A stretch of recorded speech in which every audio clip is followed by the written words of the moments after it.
안녕하세요. 저는 대학교 때부터 만난 남편과 결혼 생활 4년을 채우지 못하고 이혼하게 된 30대 여자입니다. 대학교 때 남편은 참 순진하고 맑은 사람이었는데 이혼할 무렵엔 제가 알던 그 착하던 사람은 온데간데 없고 검은 속내로 가득한 추악한 인간이 있을 뿐이더군요. 원래부터 그런 사람이었는데 제가 몰랐던 것인지 아니면 살다 보니 세상에 찌들어 변해버린 것인지 알 수는 없지만 그 추악한 면모를 아는 순간 저는 이혼을 결심하게 되었습니다. 저의 결혼 생활부터 이혼까지 긴 이야기가 될 수도 있지만 함께 들어보실래요? 저와 남편은 앞서 말했듯이 대학교 때부터 만난 사이였어요. 전 학교를 졸업하며 좋은 기업에 취업을 하게 되었지만 그런 저와는 달리 남편은 번번이 면접에서 떨어지기 일쑤였어요. 남편은 저와 같은 회사를 다니기 위해 열심히 노력했고 전 그런 남편을 응원하며 남편의 뒷바라지를 하기 시작했죠.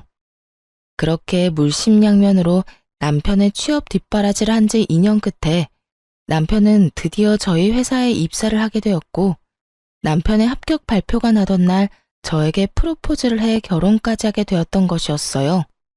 오랜 연애 끝에 한 결혼 생활. 3년. 딱 3년 행복했어요.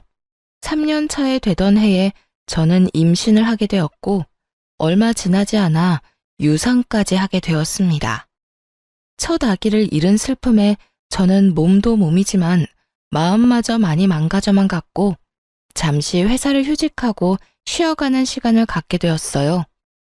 다른 것도 아닌 유산으로 인해 쉬는 것인데 그걸 가지고 시댁에서 말이 나오기 시작하더군요.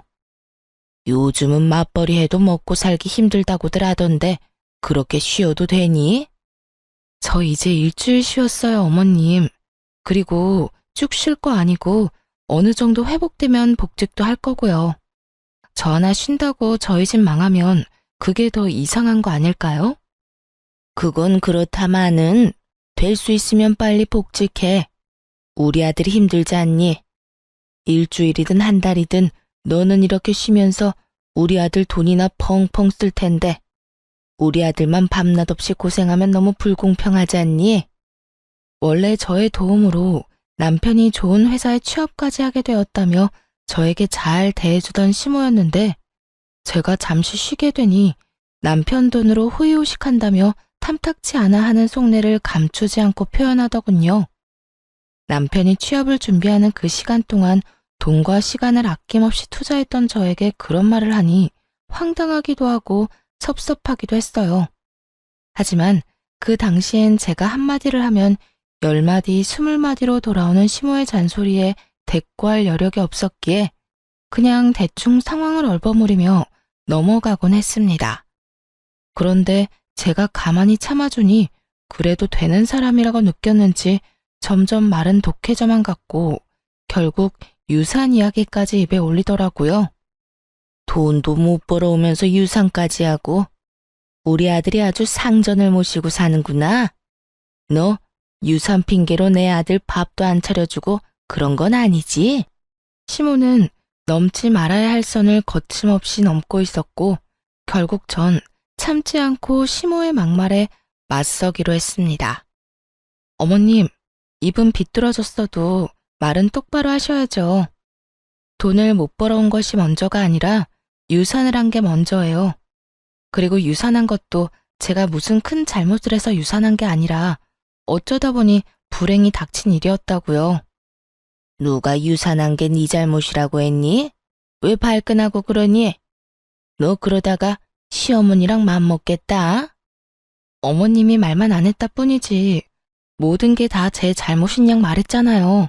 그리고 어머님, 제가 이런 말까지 안 하려고 했는데 제가 지금 놀면서 쓰는 돈 다 합쳐도 아범 취업 준비하던 기간에 저한테 준 돈 절반도 안 돼요.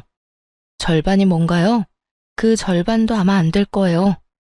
그런 제가 지금 다른 것도 아니라 유산 때문에 몸도 마음도 힘들어서 집에서 좀 쉬는데 그게 그렇게 탐탁치 않으세요? 탐탁지 않기는. 난 그저 너희가 걱정되어서 그랬지. 너도 참 너다.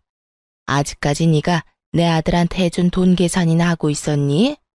너 그렇게 안 봤는데 아주 계산적인 애였구나. 제가 계산적인 게 아니라 어머님이 저를 이렇게 만들고 계신 거예요. 그러니까 더 나쁜 꼴 보기 싫으시면 이런 상처되는 말은 하지 마세요. 아니, 이런 말로 저한테 상처 주실 거면 앞으로 연락 자체를 하지 말아주세요. 제가 하루라도 빨리 몸도 마음도 건강해져야 돈 벌러 회사에 나가지 않겠어요? 그러면 저는 할 말 다 했으니 이만 끊을게요. 시모의 노발대발하는 소리가 수화기 너머로 들려왔지만 저는 그냥 전화를 끊어버렸어요. 더는 그 말도 안 되는 독설을 들을 필요도 듣고 싶지도 않았기 때문이었죠. 그날 저녁 퇴근 후 돌아온 남편에게 저는 그간 쌓였던 울분을 토해내게 되었어요. 여보, 정말 어머님 너무한 거 아니야? 나한테 돈도 못 벌어오는 게 유산까지 했다고 구박하시더라. 그것뿐인 줄 알아? 당신이 힘들게 벌어오는 돈 놀고 먹으면서 써댄다고 아주 불만도 많으셔. 그랬어? 우리 엄마가 정말 그랬단 말이야? 아, 내가 진짜 당신 볼 면목이 없다. 내가 미안해. 정말 미안해. 당신이 나한테 어떤 사람인데 그런 말을 듣게 해서 미안. 당신이 잘못한 것도 아닌데 사과는 됐고 다신 어머님이 그런 말 나한테 하지 않게만 해줘. 당신이 잘 말 좀 해달란 말이야. 그래, 알겠어. 내가 엄마한테 다신 그러지 말라고 신신당부할게. 남편이 사과도 했고 시모가 다신 그러지 못하도록 잘 말하겠다기에 이를 키우지 않고 그냥 넘어가기로 했습니다. 그런데 시모가 정신을 차리지 못한 것인지 집으로 찾아오며 저를 괴롭히기 시작하더군요. 막상 찾아와서는 무언가 시킨다거나 말을 심하게 한다거나 피해가 되는 행동을 하진 않았지만 좋지 않았던 일도 있었던 터라 시모가 오는 자체가 불편한 건 사실이었어요. 하지만 그렇다고 해서 오는 사람을 아무 이유도 없이 못 오게 막을 수도 없는 노릇이었기에 적당히 시모와 시간을 보내고 돌려보내곤 했었죠. 그러던 어느 날 일이 터지고야 말았죠. 그날은 잠시 외출했다가 퇴근하는 남편을 만나 집으로 돌아온 날이었죠. 집에 들어서니 시모 혼자 집을 아주 엉망진창으로 만들어 놓고선 저희를 기다리고 있더라고요. 제 집처럼 밥도 잘 챙겨 먹었는지 설거지도 쌓여 있었고요. 주인 없는 안방에서 잠도 잤는지 이불도 헝클어져 있었죠. 처음 5초가량은 이게 도무지 무슨 상황인지 판단 자체가 서지 않더군요. 그것도 잠시 시모의 웃으면서 왔냐는 말에 정신이 차려지며 상황 파악이 되었고 곧바로 남편을 쳐다봤어요. 문을 열어줄 사람이 없는데 시모가 집에 떡하니 들어와 있다는 것은 분명 남편이 비밀번호를 알려줬을 거란 확신 때문이었죠. 하지만 제 눈빛을 읽은 남편은 손사래까지 치며 아니라고 억울함을 호소하기 시작하더군요. 나 진짜 아니야. 난 엄마한테 비밀번호 같은 거 안 알려줬어. 내가 미쳤다고 그런 걸 당신이랑 상의도 없이 알려줬을까봐. 남편은 절대 아니라며 손사래를 계속해서 치고 있었고 그럼에도 제가 남편을 계속 보고 있으니 시모가 나서 자초지종을 설명해 주더라고요. 괜히 우리 아들 잡을 필요 없다. 우리 아들 말처럼 나 비밀번호 누르고 들어온 거 아니다. 저번에 왔을 때 보니까 마스터키가 수납장 안에 있길래 내가 미리 챙겨놨어. 오늘도 그걸로 열고 들어왔어. 그러니까 내 아들 좀 그만 쳐다보려무나. 그러다 귀한 우리 아들 얼굴 뚫리겠어. 시모는 자신이 어떤 짓을 한지도 모르는 채 당당한 태도였고 전 점점 화가 치솟고 있었어요. 제 표정은 점점 굳어져만 갔고 표정이 굳어지면 굳어질수록 남편은 제 눈치를 살피느라 바쁘더라고요. 시모는 그런 남편의 모습에 화가 난다는 듯 저에게 삿대질까지 하며 애먼 저를 잡아대기 시작하더군요. 넌 도대체 평소에 우리 아들을 얼마나 쥐잡듯이 잡아댔으면 저렇게 네 눈치를 보는 거야? 너 혹시 내 아들 숨도 못 쉬게 잔소리 퍼부으면서 사는 거니? 그런 거야? 시모는 저에게 득달같이 따져묻기 시작했고, 전 그런 시모의 모습에 인내심이 바닥을 치는 소리가 들려오더군요. 어머님, 이 상황엔 평소 제가 잔소리를 하든 말든 그런 것과는 상관없이 제 눈치를 살펴야만 하는 상황이에요. 저희도 없는 집에 그것도 시어머니가 허락도 없이 마구잡이로 들어와서 집 꼴을 이렇게나 엉망진창으로 만들어놨는데 남편이 제 눈치를 살피지 제가 남편 눈치를 살펴야 할까요? 허락? 내가 지금 허락도 없이 너희 집에 들어와서 기분이 나쁘다. 이거니 지금? 네, 좋을 리는 없잖아요. 그러니까 가지고 가신 마스터키 당장 주시고 다신 이러지 마세요. 앞으로 오시려거든 연락하고 오라고요. 저는 시모가 허락도 없이 가지고 간 마스터키를 돌려달라고 했고 시모는 절대 싫다고 하며 들고 있던 마스터키를 가방에 쑥 넣어버리더군요. 내가 왜? 난 절대 못 준다. 여긴 우리 아들 집이야. 우리 아들 집에 내가 오겠다는데 네가 무슨 권리로 나를 오지 못하게 하는 거야? 시모의 입에서 권리라는 단어가 나오는데 정말 기가 막히더라고요. 저와 남편이 마련한 집에 도대체 어떠한 이유로 시모가 권리를 주장할 수 있는 것인지 여러분은 이해가 되시나요? 텔레비전에서나 보던 개념 집 나간 시모를 실시간으로 눈앞에서 보고 있는데 정말 황당함 그 자체였어요. 지금 저한테 권리를 따지고 드는 거예요?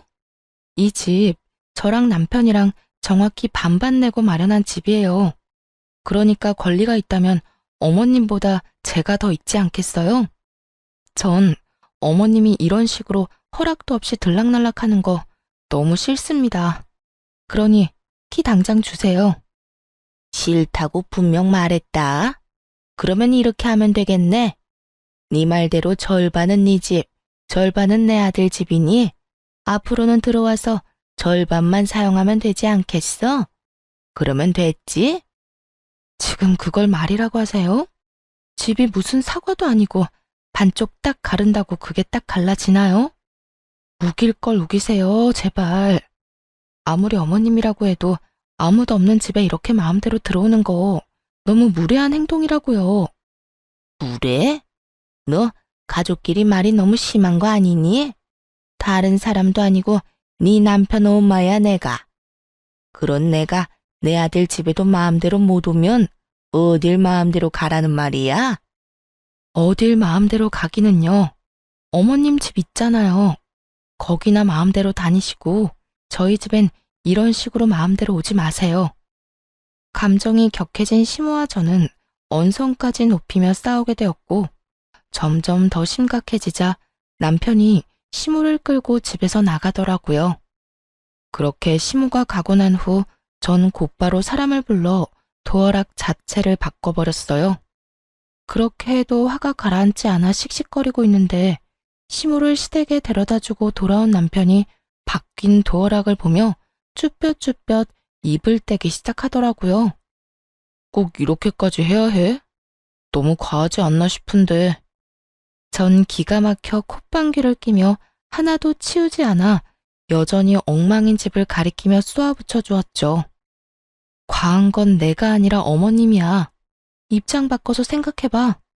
어머님이 아니라 우리 엄마가 집 키를 허락도 없이 가지고 가서 시도 때도 없이 들락날락거리면 당신 같으면 어떤 기분일 것 같은데? 이래도 내가 과한 처사라고 생각해? 남편은 깊이 생각해 볼 것도 없이 그건 싫었는지 미간을 찌푸리며 아무런 말도 하지 않고 있었고 전 그런 남편에게 더 단호하게 한마디 해주었어요. 어머님 말리지 못할 것 같으면 아무런 말도 하지 마. 나 지금 당신이 생각하는 것보다 훨씬 더 많이 화났으니까. 전 다른 건 몰라도 아무도 없는 집에 시모처럼 당연하다는 듯 오가는 행동은 이해할 수도 이해할 생각도 없었으므로 더욱 단호하게 대처하기로 한 것이었어요. 다음 날 제 예상과 같이 시모는 다시 저희 집을 찾아왔고 그날은 제가 외출을 하지 않고 집에서 시간을 보내던 중이었어요. 밖이 어수선하다 싶더니 아니나 다를까 시모는 벨도 누르지 않고 문을 열려고 하고 있었고 한참을 문과 실랑이 하던 시모는 그제야 도어락이 바뀌었다는 걸 알았는지 큰 소리의 욕설과 함께 통화하는 소리가 들려오더라고요. 여기요. 문 좀 열려고 하는데 언제쯤 올 수 있어요? 오면 바로 열 수는 있나요? 문을 뜯어내든 부수든 아무런 상관없으니까 빨리 와서 이 문 좀 열어주세요. 시모는 열쇠집에 전화를 해 문을 뜯어달라고 요구하고 있었고 기가 막혔던 전 바로 현관문을 열어버렸어요. 저와 시모는 눈이 마주쳤고 시모는 전화를 그냥 끊더니 태연하게 이렇게 말하더라고요. 아무래도 네가 안 열어줄 것 같아서 아예 문을 뜯어내고 들어가려고 했더니 왜 열었니? 문 뜯길 때까지 기다리지. 하여튼 요즘 것들 버릇없다고 하더니 시험이 못 오게 도어락을 바꿔? 어디서 배운 건방진 짓거리야? 내가 말했지. 내 아들 집에 내가 마음대로 오는 건 당연한 거라고. 도대체 몇 번을 말해야 알아들으시겠어요? 이 집엔 어머님이 마음대로 오갈 수 있는 그 어떠한 권리도 없다니까요. 이 집의 주인은 남편과 저예요. 아무리 어머님이 제 남편의 친엄마라고 한들 저희의 보금자리까지 마음대로 할 권리는 없다고요. 내가 된다고 하면 되는 거고 내가 하겠다고 하면 너는 그저 입 다물고 내 뜻에 따르면 되는 거야. 어디 며느리가 시어미한테 눈 똑바로 뜨고 큰 소리야? 하여튼 도어락 원래대로 해놓지 않으면 다음번에 이 문짝을 다 뜯어내버릴 테니 그런 줄이나 알아. 시모는 적반하장으로 저에게 화를 내고 있었고 전 그런 시모를 인간적으로 대해주면 안 되겠다는 생각이 들었어요. 그랬어요? 그러면 문 닫고 들어갈 테니 어디 뜯으려면 뜯어보세요. 단 우리 집 문에 손이라도 대는 소리가 들렸다간 당장 경찰서에 신고할 겁니다. 보이시죠? 저 농담 아니에요. 저는 이렇게 말하며 휴대전화에 눌린 112 화면을 보여주었고 시모는 씩씩거리며 온갖 욕을 하기 시작했어요. 너 진짜 이런 식으로 나올 거야? 후회 안 할 자신이 있니? 제가 후회를 왜 해요? 이때껏 어머님이 하는 대로 그냥 두고 본 게 후회가 된다면 될지언정 오늘 이런 행동에 대한 후회는 전혀 없는걸요? 그래? 그래, 어디 두고 보자. 내가 내 아들한테 다 말해버릴 거야. 그때 가서도 네가 이렇게 당당한지 두고 보자고. 시모는 끝까지 무섭지도 않은 으름장을 놓으며 집으로 돌아가더군요. 그날 저녁 퇴근을 한 남편에게 하소연을 하게 되었고 남편의 반응이 제 생각과는 달라도 너무 달라졌더라고요. 여보, 오늘 어머님 또 오셨었는데 어떻게 하신 줄 알아? 글쎄 열쇠집에 전화해서 문을 뜯어달라고 하시더라니까. 이러다 진짜 문 뜯고 들어오실 기세야. 그러게. 내가 도어락까지 바꾸는 건 너무 과하다고 했잖아. 엄마도 잘한 거 없지만 당신도 마찬가지야. 그래도 우리 엄마인데 경찰까지 들먹이면서 쫓아냈어야 했어. 내가 오죽했으면 그렇게까지 했겠어? 어머님은 가만히 있는데 내가 그렇게까지 했겠냐고. 문을 뜯으려고 했다니까. 우리 엄마도 많이 섭섭했나 보지. 그 순간에 화가 나기도 했을 테고. 이번엔 당신이 잘못했어. 화 좀 가라앉고 나면 엄마한테 사과해. 평소에 남편이었다면 이런 상황에서 시모에게 모질게 한 섭섭함 내비치긴 했을 거예요. 조금이라도 제 편을 들어주었을 텐데 이날은 오로지 시모의 편을 들며 오히려 저를 나무라기 시작하더라고요. 심지어 사과까지 요구했고요. 사과까지 하라고? 내가 뭘 잘못했는데. 애초에 어제 그렇게까지 싫다고 했는데 또 연락도 없이 찾아와서 마음대로 문을 열려고 한 사람은 어머님이야. 거기에다 마음대로 되지 않으니까 사람까지 불러서 문까지 뜯어내려고 했고. 여기서 내가 잘못한 게 뭔데? 112 좀 누른 거? 그렇게 안 했으면 어머님이 고분고분하게 집에 갔을 것 같아? 아무리 그래도 그건 아니지. 당신 이럴 때 보면 많이 매정한 거 알아? 엄마도 당신이랑 그렇게 다투고 나서 좋은 마음으로 화해하려고 찾아온 거일 수도 있잖아. 사과하러 온 사람이 돌려달라는 마스터키로 문을 열고 들어오려고 해? 그게 말이나 된다고 생각해? 앞뒤가 맞는 상황이라고 생각하냐고. 그저 어머님은 어제 내가 그렇게 했으니 오늘 나한테 복수하려고 찾아오신 거야. 당신은 당신 엄마를 그렇게 몰라? 설사 엄마가 그런 목적으로 왔다고 한들 당신이 좀 져줬어도 되잖아. 꼭 그렇게까지 해야지 직성이 풀려. 어쨌든 이번엔 나도 당신이 이해가 안 된다. 정말 실망이야. 남편은 더는 제 말을 들어보려는 의지조차 없어 보였어요. 그렇게 저희 사이는 멀어지기 시작했어요. 점점 더 멀어지는 남편을 보며 아무리 생각해봐도 남편의 갑자기 변해버린 행동이 이해가 되지 않았어요. 객관적으로 생각해도 아무도 없는 아들 집에 마음대로 문 따고 오가려고 하는 시모가 잘못한 것이 분명한데 남편의 일방적으로 치우친 행동이 이해가 되지 않았죠.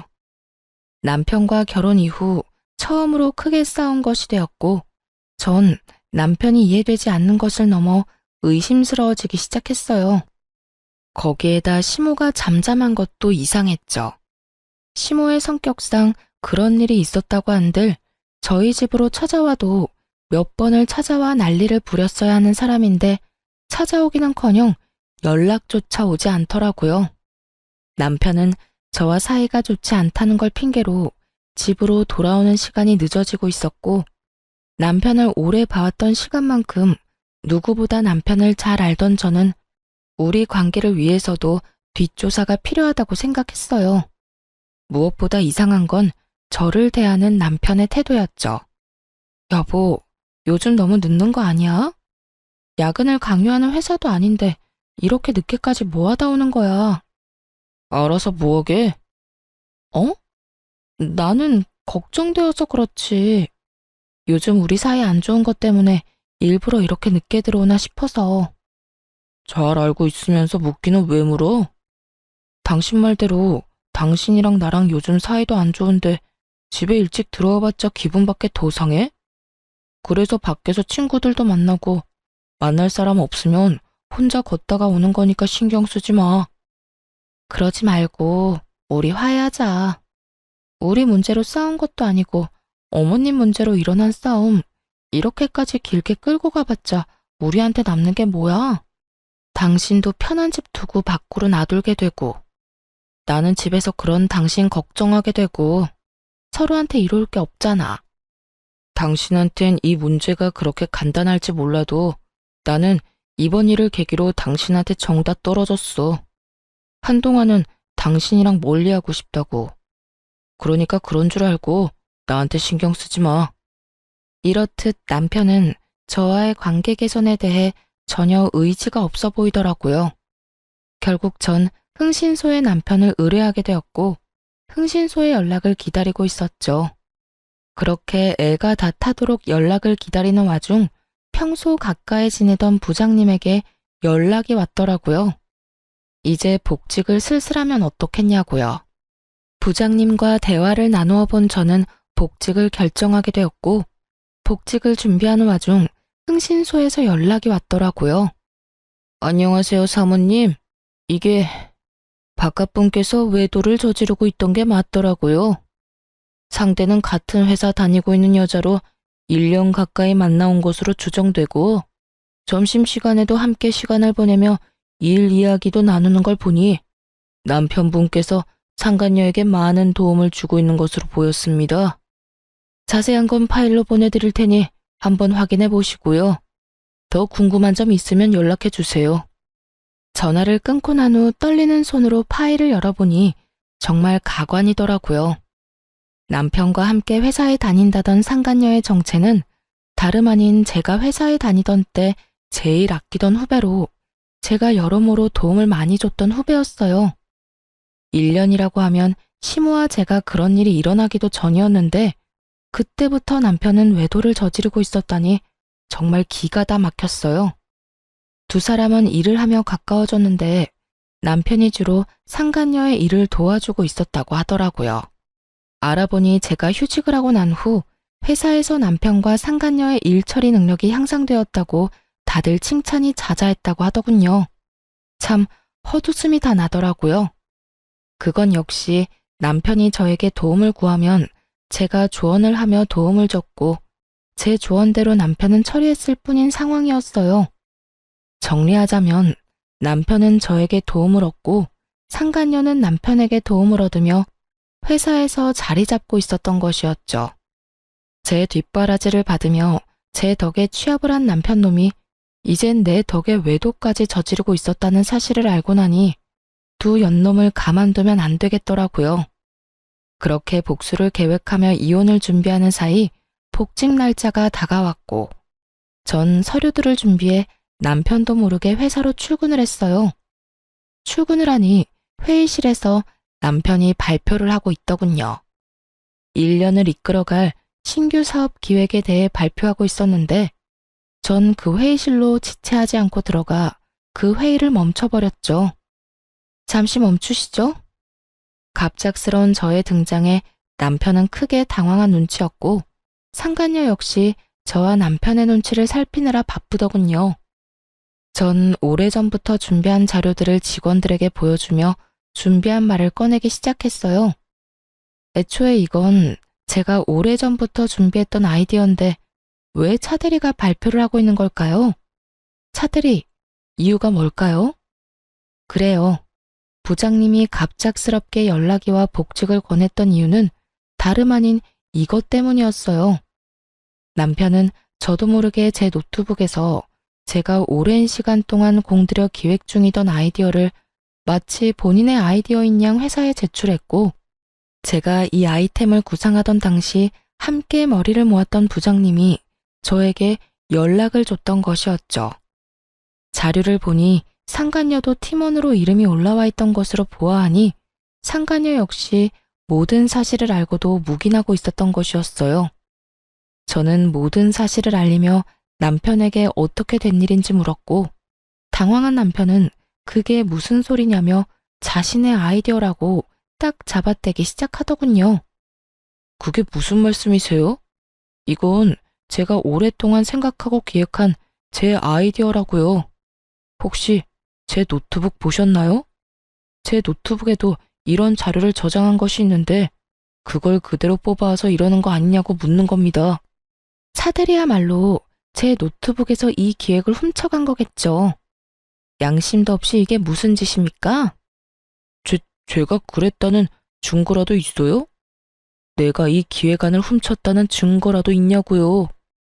뻔뻔하기 그지없는 남편은 끝까지 발뺌을 하며 증거 타령을 하고 있었고 전 그런 남편에게 콧방귀를 끼며 이렇게 말해주었습니다.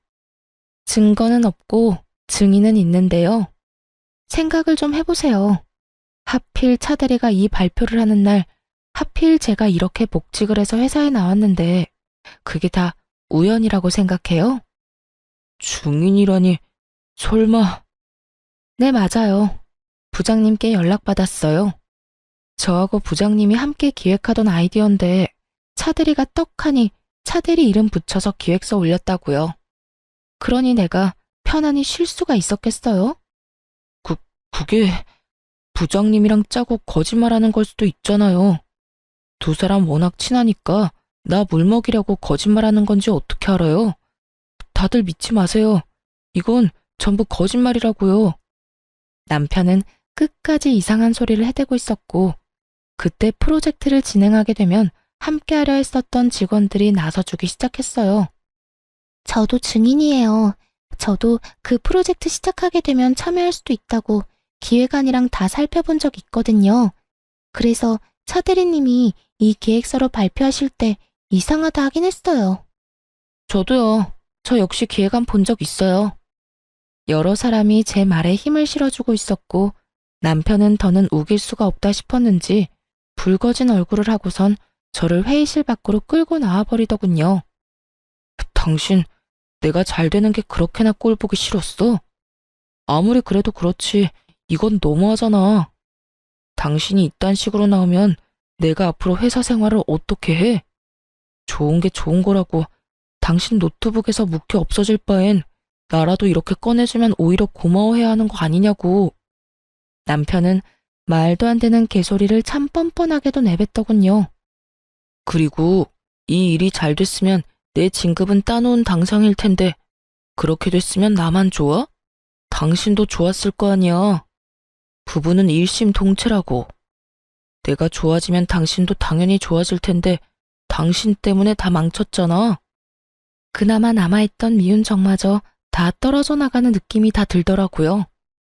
야, 너 지금 이상한 생각을 하고 있는가 본데 그게 네 머리에서 나온 거 아니고 내가 몇 달을 고심해서 구상해낸 내 아이디어야.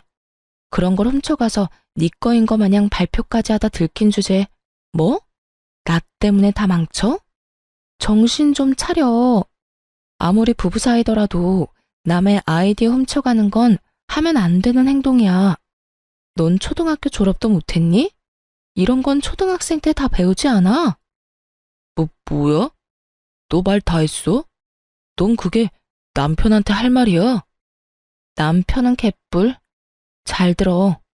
내가 100번 1000번 양보해서 이해한다고 한들 그건 네 말처럼 네가 내 남편이고 우리가 부부 사이일 때나 이해 가능한 거야.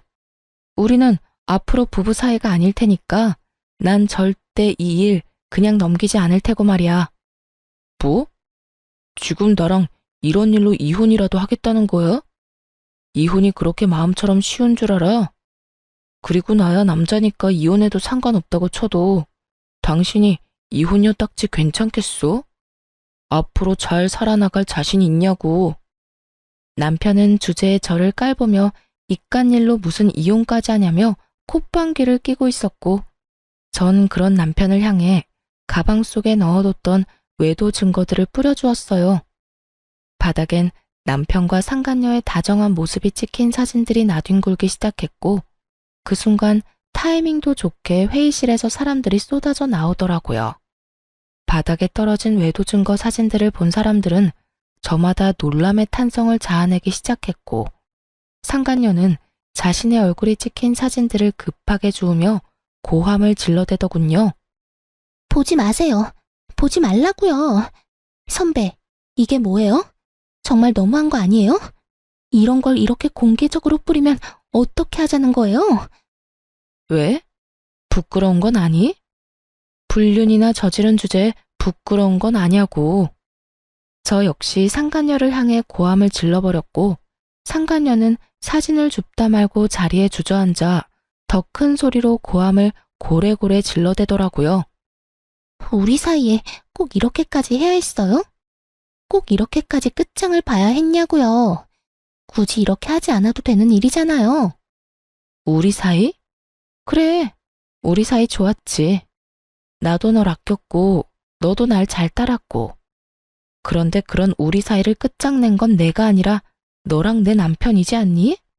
우리가 부부 사이라는 걸 회사 내에 모르는 사람이 없는데 네가 몰랐을 리도 없을 거고 몰랐다고 한들 유부남이랑 놀아난 주제에 무슨 낯짝으로 큰 소리야?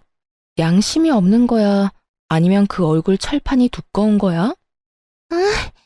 아무리 내가 잘못했다고 해도 일은 할 수 있게 해줘야죠. 회사에서 이런 식으로 다 밝혀버리면 앞으로 회사 생활은 어떻게 하라고요? 아직도 정신 못 차리고 그딴 소리나 하는 거 보니 양심도 없고 얼굴도 두꺼운데 멍청하기까지 한가 보네. 딱 보면 모르겠어. 난 죽었으면 죽었지. 너 같은 인간 말종이랑 한 회사에 다닐 생각 없어서 이렇게까지 하는 거야. 그러니까 어차피 쫓겨날 회사 얼른 가서 짐이나 싸고 짐 싸서 가는 김에 네가 사랑하는 내 남편도 잘 챙겨서 가. 앞으로는 당당하게 같이 살아. 내가 당장 이혼해 줄 테니 더럽게 뒤로 그딴 짓이나 하지 말고 당당하게 이 머저리 같은 남자 잘 데리고 살아보라고. 상간녀는 제 말에 씩씩거리며 저를 노려보고 있었고 남편 놈은 이러지도 저러지도 못한 채 가만히 있더라고요. 그 모습을 보는데 저렇게 한심한 놈이랑 이때껏 살았다는 생각에 저 자신이 참 한심스럽게 느껴지더군요. 한참을 눈치를 살피던 남편은 저에게 무슨 할 말이라도 있는 것인지 제 손을 잡으려고 했고, 전 그런 남편의 손을 뿌리쳤어요. 어딜 잡으려고 그래? 네 짐도 다 싸서 네가 사랑하는 저 여자 집으로 보냈고, 비밀번호도 바꿔버렸으니까 오늘부터 집에 오지 마. 소장 보낼 테니 법원이나 시간 맞춰 잘 나오고. 할 말을 다한 저는 그대로 자리를 벗어났고, 그날 오후 회사에선 두 사람에게 바로 권고사직 처분을 내려버렸습니다. 처분이 나오자마자 남편과 상간녀는 이딴 회사에 본인들 역시 미련이 없다는 막말을 하며 짐을 싸들고 나가버리더군요. 이딴 회사, 나도 미련 없다 이거야. 자기야, 가자. 당장 우리 집으로 가서 맛있는 밥이나 차려 먹자고. 그래 자기야. 회사도 그만두게 되고 이 지긋지긋한 이혼도 하게 되고 아주 일석이조네. 이딴 회사 그만두면 내가 큰일이라도 날까봐. 이거 왜 이래? 다른 곳에 이력서만 넣으면 너도 나도 오라고 난리라고.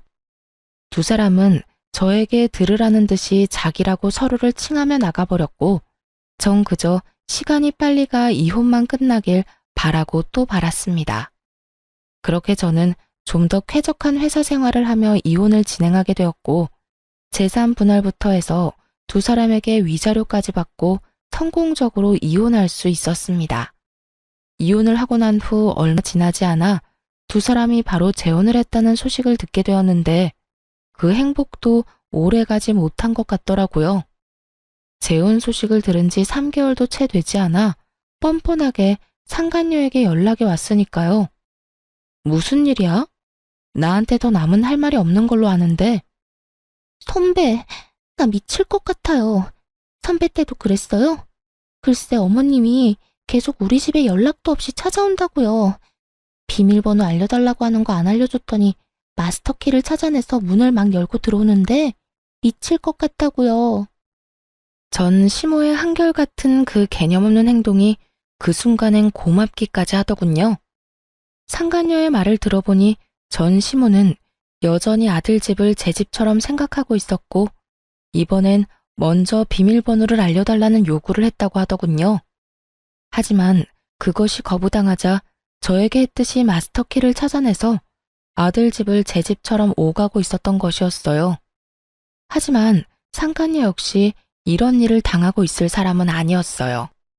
그래서 그 말 하려고 나한테 전화한 거야? 아니요. 선배 때는 어땠나 해서요. 어찌되었든 전 당장 어머님이랑 인연 끊고 살자고 했어요.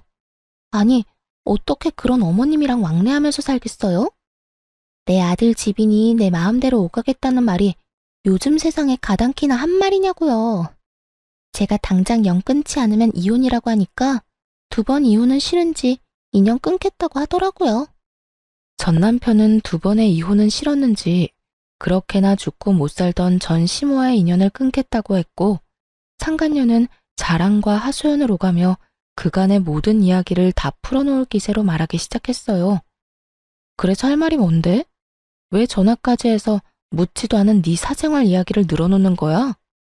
그게 막상 이렇게 되고 나니까 하소연할 데가 없더라고요. 생각나는 사람은 선배밖에 없고, 회사에서도 선배였지만 이 집안 생활에서도 선배잖아요. 그래서 이것저것 궁금한 게 많더라고요. 말이 나왔으니까 물어보는 건데, 저 인간, 저희 다니던 회사의 취업은 어떻게 한 거예요? 아직까지 취업도 못하고 집구석에서 놀고 있어요. 저는 임신까지 덜컥 해버려서 취업도 안 되고요. 정말 이러다가 미쳐버릴 것 같아요. 무슨 남자가 능력이 없어도 저렇게까지 없을 수가 있는지. 요즘 새삼 저딴 놈 데리고 산 선배가 대단하다는 생각이 다 든다니까요. 상간녀는 여전히 제가 본인을 아끼는 선배라 생각하고 있는 것인지 할 말 못할 말 구별도 하지 못하고 그저 입에서 나오는 대로 하소연을 하고 있더군요. 야, 내가 가만히 들어주니까 계속해도 되는 줄 아나 본데 적당히 좀 해. 나 네가 데리고 사는 남자 전부인이야. 네 인생 네가 꼬아놓고선 누구한테 전화해서 하소연질이야? 네 인생은 네가 알아서 행복하게 잘 살아보도록 하고 다신 이딴 전화도 하지 마. 알겠어? 전 그대로 전화를 끊어버렸고 한동안은 그 인간들을 잊고 살았어요. 그런데 이 지긋지긋한 소식의 피날레를 장식해줄 연락이 전 남편에게서 오더라고요. 저기, 잘 지냈어? 혹시 내 와이프한테 최근에 연락 온 적 있었어? 전 남편은 망설이는가 싶더니 본론을 꺼냈고 전 그런 전 남편에게 비웃음을 지어주며 대답해줬어요. 네 부인을 왜 나한테 찾아? 설마 홀몸도 아닌데 집이라도 나간 거야? 그게, 어, 집사람 유산했어. 대강 아는 것 같으니까 편하게 이야기할게. 나 집사람 때문에 엄마랑 인연까지 끊었는데 그것 때문에 엄마가 화가 많이 났었나 봐. 당신도 알잖아. 우리 엄마가 나에 대한 사랑이 유별난 거. 그런데 그런 아들이랑 며느리 때문에 영까지 끊게 생겼으니 화가 나지 않았겠어? 그래서 하고 싶은 말이 뭔데? 할 말 있으면 빨리 해. 우리가 전화 길게 할 사이는 아니잖아. 그게, 그래서 우리 엄마가 화가 많이 났는지 우리 집에는 못 들어오니까 우리 집 근처에서 기다리고 있다가 집사람을 좀 괴롭힌 모양이야. 처음엔 말로 하다가 점점 감정이 과격해지면서 손까지 올린 모양이더라고. 그것 때문에 임신 초기였던 집사람은 유산까지 해버렸고 말이야. 그래서 태어나는 날 데리러 갔더니 도망을 쳐버렸는지 어디에도 없고 연락도 안 돼. 알만한 상황이었어요. 전 시모의 성격에 연을 끊게 만든 상간녀를 가만둘 리 없었고 그렇지 않아도 아끼고 아끼던 아들이 재혼남이 된 것도 모자라 백수까지 되어서 그렇지 않아도 기회를 엿보고 있었던 터겠죠. 이런저런 감정이 다 섞인 전 시모는 상간녀를 호되게 몰아붙였고 그렇게 유산까지 하게 된 상간녀는 그대로 살고자 도망을 쳐버린 것이었어요. 그래서 나한테 연락을 한 거야? 혹시나 네 부인이 나한테 찾아라도 왔을까봐? 다 연락해봤는데 다들 모른다고 하길래. 달린 머리로 생각이란 걸 좀 해. 장식용으로 그저 달고만 다니기엔 너무 무겁지 않아? 생각을 해서 활용을 좀 하라고. 너 같으면 네 엄마랑 너 피해서 도망가는데 전 부인한테 연락을 했겠어? 내가 무슨 짓을 할 줄 알고? 아니, 난 혹시나 해서 연락해 본 거야. 당신 잘 지내나 싶기도 하고 겸사겸사 안부나 물을 겸해서 말이야. 내 안부 물을 시간에 너나 똑바로 살아. 그 난리를 피우고 재혼까지 해놓고 아직도 그러고 살아? 네가 마누라를 지킬 수나 있니? 네 애를 지킬 수나 있니? 제발 정신 좀 차리고 살아. 무슨 말을 그렇게까지 하냐? 나라고 뭐 속이 편한 줄 알아? 그런 일이 일어난 걸 나보고 어떻게 하란 말이야. 그리고 집사람이 그렇게 쉽게 유산될 줄 남들 알았겠어? 다 됐고. 네 가족은 네가 알아서 찾고 나한테 다시는 연락도 하지 마. 이렇게 저는 전화를 끊어버리려고 하는데 시모의 다급한 목소리가 들려오더군요. 잠깐만. 여보세요. 끊었니? 여보세요. 말하세요. 아직 안 끊었네. 대답을 좀 빨리 하면 얼마나 좋니? 난 또 끊은 줄 알았지 않니? 할 말 있으면 빨리 하라고요. 성질 급하기는. 너도 이야기 다 들었다시피 우리 아들이 다시 혼자가 되게 생겼어. 그래서 하는 말인데 네가 다시 돌아오면 안 되겠니? 네? 그러니까 저한테 지금 재결합이라도 하란 말인가요? 그래. 지금 집 나간 물건은 몸도 너무 약하고 무엇보다 되바라져서 다시 돌아온다고 해도 안 받아줄 예정이다. 내가 곰곰이 생각해봤는데 우리 아들한텐 네가 딱 맞아. 네가 취업 못하는 우리 아들 2년 만에 취업도 시키지 않았니?